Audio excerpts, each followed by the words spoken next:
What's up, you guys? Zoeb here from OneGlanceTrader.com, and welcome to episode 7 of my eToro copy trading journal.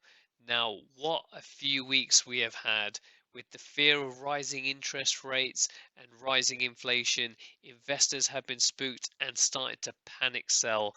I've got the Nasdaq open here. You can see over the last couple of weeks we have seen the Nasdaq drop 11.64%. I've just got a chart open for Tesla, and I'll show you over here that Tesla has dropped, 40% in the last few weeks, which is just insane. Mainly tech stocks have been affected the most, which is why the Nasdaq is down, because it's quite tech heavy focus, and this has seriously impacted not just my eToro portfolio, but a lot of your guys' eToro portfolio. So what we're going to do in this video is just walk through what on earth is going on, where my portfolio is to date, give you an update on February's close, how we started in March, and then a brand new trader that I want to bring on board. All that's going to happen in this video. So if you're brand new, you can click the link down below, which has the playlist of episodes 1 to 7 of my eToro trading journey so far to date. All I ask in return is that you like this video if it added value, and also please subscribe, because I post content on my eToro trading journey as well as my Forex journey twice a week. So make sure that you subscribe and check that one out. So just to give you guys an update on my eToro portfolio, you can see that it is considerably down from when I did the last video, just around mid February. So I had about 180 $190 in profit, and that has considerably gone down to around $18 in profit. I did have 3 investors pay me what's called a copy dividend. I didn't know what that was when I first saw it, so I had to have a quick look on the eToro website. But it's basically is when a trader that I'm copying withdraws their profits, that proportion is also withdrawn back into my available pot to spend. So the three people that I did get some copy dividends from was Copy Arc Invest. As you can see, I've invested 300. Overall, my P&L is down by $23. But you can see that there's about 70 odd dollars that was come back to me inside dividends. So you got that, then you got Yuji as well that I've had some dividends from, and Social Invest. So it worked out to be around $291 in dividends that I got back, which included profit and my original stake into those trades. And then I've topped up my account to get to $500, which then I'm going to now invest into a brand new trader inside this video. But if you look at my portfolio to date, I am still up, and we'll go into the monthlies to see how that looks, with Jay absolutely leading the way with a solid 9% return. Oliver doing what he's doing with a steady 1 to 2%, and Social Investor as well, also in green. Now, for the first time, I've got now 4 investors that are currently inside the red. And if you have a look at these guys, again, the links to everyone's portfolio is in the description, as well as my own real-time portfolio. You'll notice that they are very tech heavy inside the portfolio, which has really caused that kind of issue, especially with Federico, who is copying the Kathy Woods ARK Invest portfolio. And to put things in perspective, Kathy Woods ARK Invest portfolio has lost all of its 2021 gains, because it's high into the EV space, like NIO and Tesla, as well as some other tech companies like Peloton, and all of those kind of big players inside there that have dropped over the last few weeks.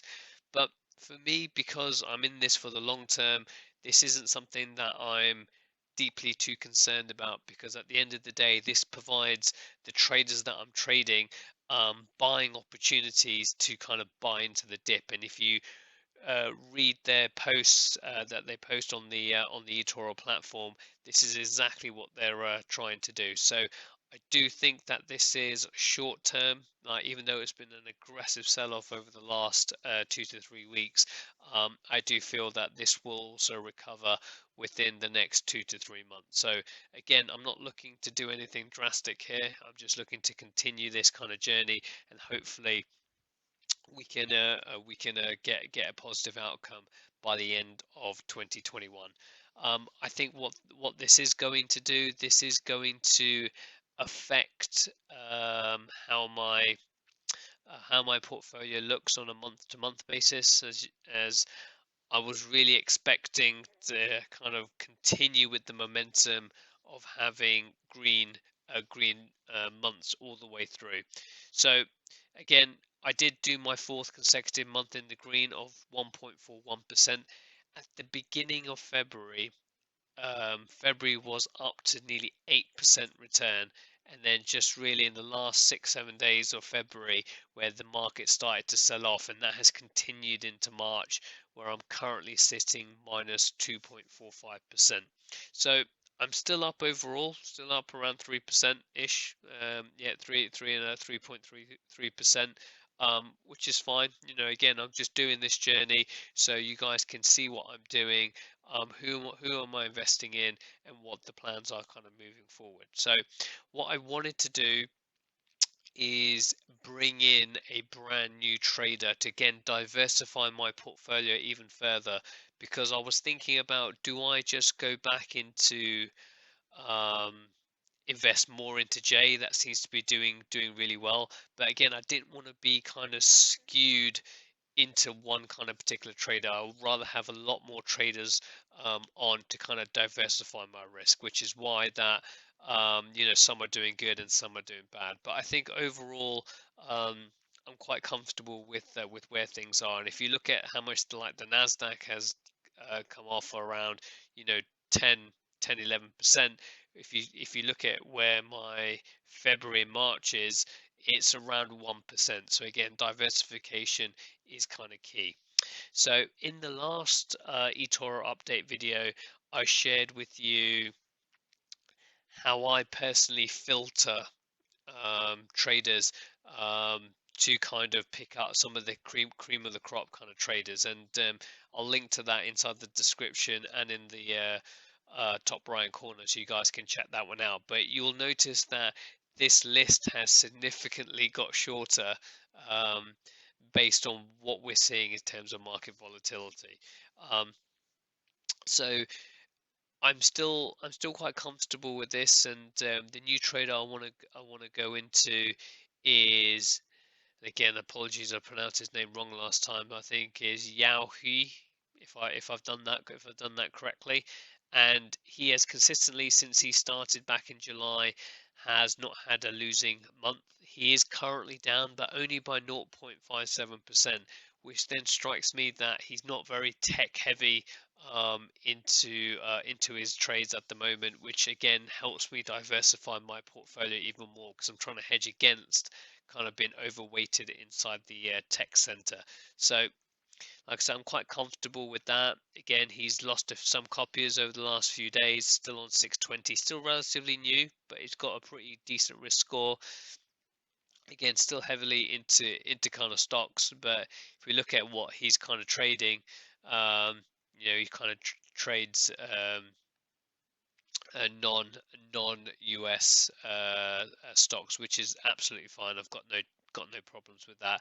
And the other bit I like about him is that he does just under 10 trades a week, because as you guys know, I don't like to copy trade or copy open trades. So for me, that is even better. So then I can quickly get my money invested into him. Um, and I needed a minimum of $500. So, like I said, what I've done is I've taken that dividend investments that have come out of the people I'm already investing, and I couldn't put the money back in because I had to put more money back inside, because I think they've kind of changed their kind of deposit ratio. Um, and so I've decided to go into a new investor. So again, I'm going to change this to $250, and then they're going to copy $500 into into Yahoo. Don't want to copy open trades, reduce to 250. Perfect. So now you can see that I've added get rid of this. Where is he? Here he is over here. So now we've got a brand new trader into our portfolio, which is great. So I'm quite comfortable with where things are. I think I've diversified quite nicely across them all. And I think what I'll probably do next month, depending on how things play out, is top up some of the people. So I've kind of got that weighted portfolio. So I really hope that you guys have enjoyed this latest update. And all I can say is if you guys are suffering in terms of your trading portfolio, whether that's on eToro or another platform, again, my personal view is I think this is a short-term panic sell, and as we know over time in the long term, is that stocks tend to go up, and funds and portfolios tend to go up as well. So I don't think at this stage that anyone's, certainly not for me, I'm panic selling or doing anything like that. I'm actually investing more into the market because I feel that overall I think will be good. Do I think I'm going to end up in a positive at the beginning of throughout March? We still got around 20 odd days to go, so anything is possible. So I'll keep you guys posted just before to let you know how I get on. But if you guys got any questions, please leave a comment down below, like this video, and I shall see you guys in the next video.